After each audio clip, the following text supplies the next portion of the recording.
All right, here we are for day 2 of the CrossFit Games for Dan Senior, Masters 65 plus.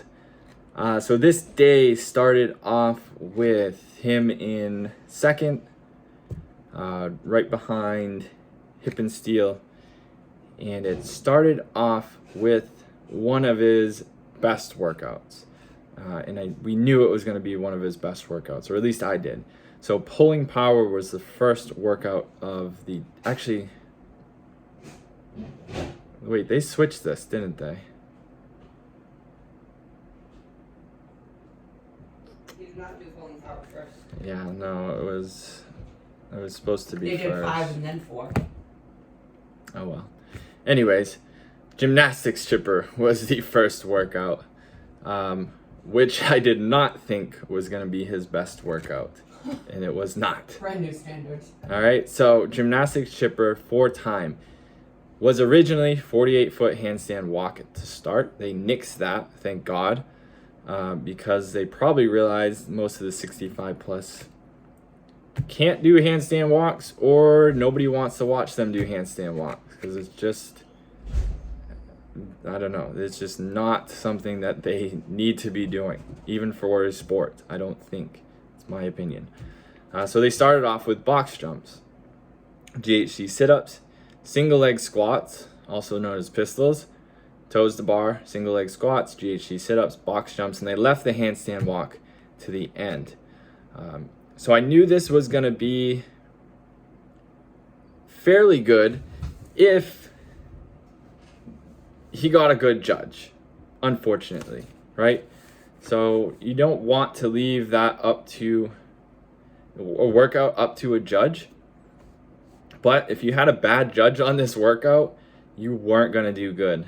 Okay, and I'll tell you why. So the box jumps, easy, going through them, steady pace. GHD sit-ups, once he got his setting right on those GHDs, he has a little bit of trouble with the shoulders and everything, but those are fine. It's going to tax his core, which will come into play later with the toes to bar and more GHD sit-ups, but he could hold on just enough with those reps because we've been doing quite a bit. Now the single leg squats, you had to do 5 on one leg, 5 on the other, and then you moved, and it was 20 total. The way they explained it was really weird because you had to come up, show you extended on top with the hips, right? Hips, knees extended. Your foot, your trail foot couldn't go behind you, or if there's no rep. If it touched the ground, it was a no rep, and the rep before didn't count. So it was kind of weird how they were explaining it. So we were coming up with plans like, all right, if you get a good squat, if you start like you're not gonna get your balance, try to go down into a squat and touch your other foot, so that rep will be a no rep and not the rep before. I still don't even know if that is the correct way. And again, I think maybe judges thought that was the correct way, but the judge next to them maybe thought it was a different way. I don't really think it was super clear. And that was pretty much across the board for all the coaches. Were really just, I'm not sure. All the athletes, when they were on the field, felt like they weren't sure either. Some guys had to go ass to grass. Some guys were getting to parallel and then coming up and getting it called good. So again, single leg squats, I think it should have got subbed in for something to make it a more enjoyable and close workout. That being said, Senior got third in it, so he lucked out. He lost a little bit on the toes to bar. I think he started with too big a set. I told him to do smaller sets because after those GHD sit-ups and the single leg squats, your abs are going to be fried, your hip flexors are going to be fried. So unless you have a ton of upper body, which was probably smoked from the day one anyways, he really just needed small, quick sets, little rests, jumping down, kind of shake it out, and then get back up in there. I think that was the better plan. I think he started off a little bit too hot on the toes to bar, and he got passed up by one or two guys there. And then the single leg squats, he made it all the way to the handstand walk with like 10 seconds, and he just sat down at that point. Handstand walk, it's not worth that kicking up, that trying, because you had to get into that 6 foot increment, and he just does not have that. So getting to that point the fastest as he could was the best results he could have, and 30 was a good start for the day. Because I was really, again, unsure if he would land towards the bottom half of the field or mid-pack. Top 3 was perfect, in my opinion. We did wear lifters, because even though they're not great to box jump in, all this other stuff, it was that risk versus reward for the single leg squats was, it was definitely a reward, right? It was definitely needed to get into that depth for the single leg squats there. Now, some athletes, different divisions, they started on this next one, which was the pulling power, which I was originally going to go over. 65 plus started on the gymnastics chipper into the pulling power later. So pulling power, this one I knew he was going to crush. It's probably one of my favorite workouts just by looking at it. So 3 rounds, 3 rope climbs, 10 deadlifts at 275, 42 foot sled pull, and that's hand over hand or upper body standing, and then to finish it off with a 126 foot sled push. Rope climbs we do all the time, so I was pretty confident that he would be able to get up there and just, keep a good pace with those, whereas some guys might struggle with it. Again, the 10 deadlifts, 275. This is one of those, in the day 1 video I talked about, guys were doing too much volume in the warm-up area, so by the time they got out to those workout areas or the test themselves, it was just, they were fried already. 10 deadlifts at 275. I heard some of them talking they were gonna try to do 10 straight through, big sets of 5, touch and goes. I told Senior just to go either sets of 2 or just singles, and I'm pretty sure that's what he stayed with the entire time. And the weight was on the heavier side, so I don't think it made a difference. Well, I know it didn't make a difference whether he didn't need to make up time there. He just needed to finish with a steady through pace of those 10 reps. The rope climbs and the sled pull, I think started to gap people out. The sled pull looked moderately heavy, not as heavy as I thought it was initially. And again, we do this stuff all the time, the pushes, the pulls, the rope climbs. Deadlifts, we don't do a super ton, but we do a lot of accessory work for those deadlifts, so he wasn't as gassed as I thought he would be on them.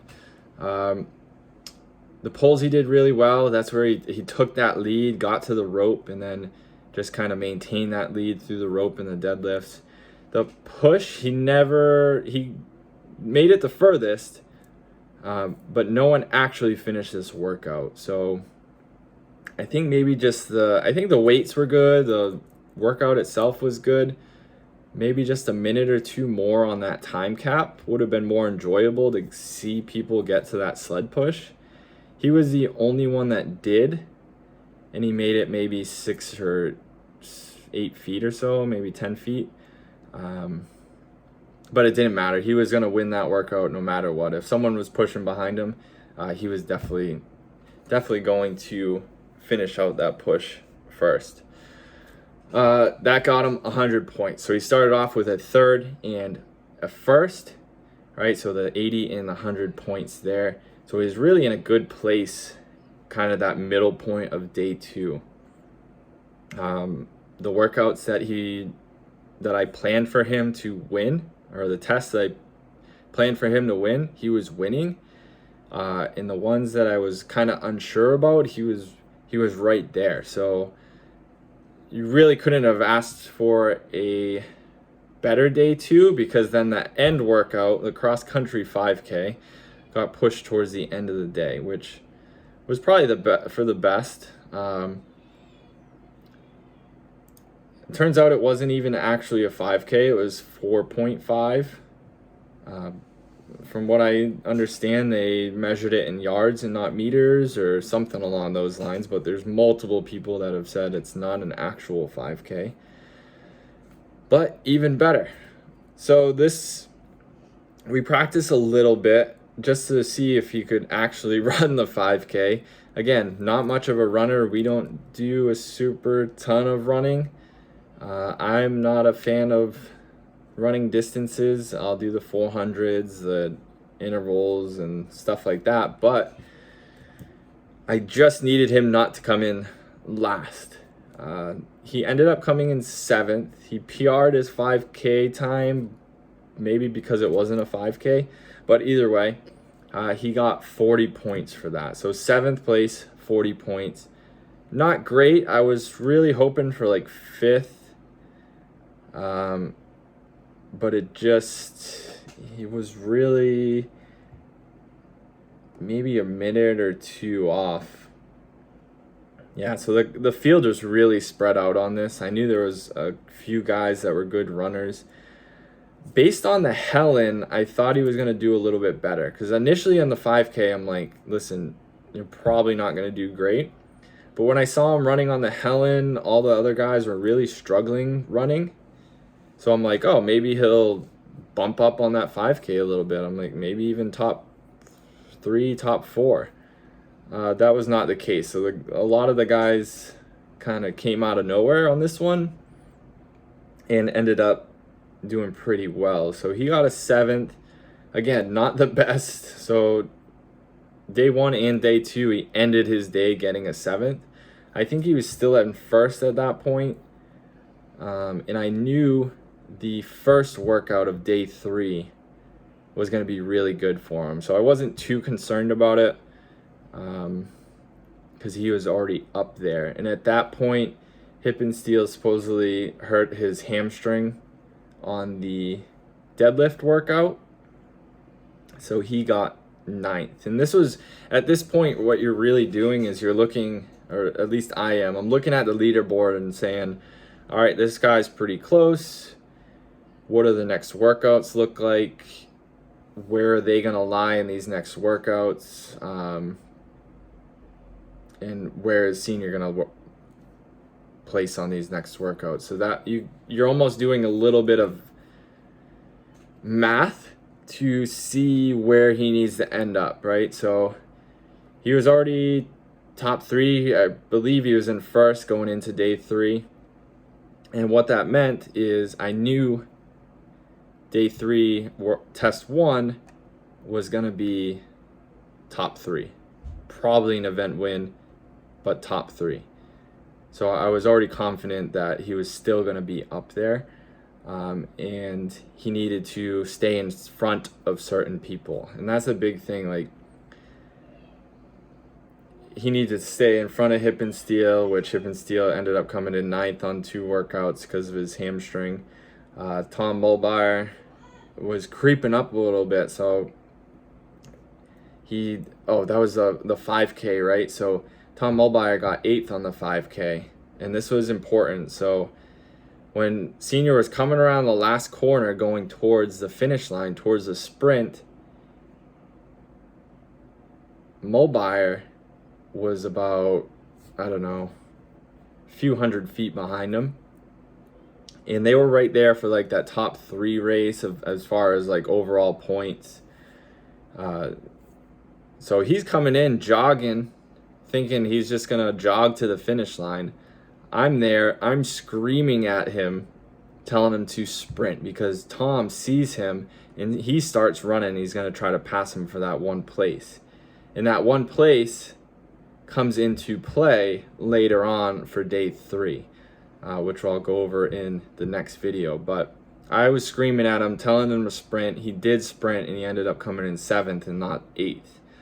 And all the people around me are like, wow, good thing you were here. I'm like, yeah, good thing. Because that one place, we talked about it before.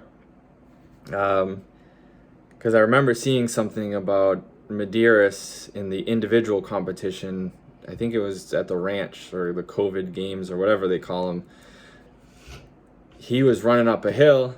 Someone came behind him. I think it might have been Adler actually.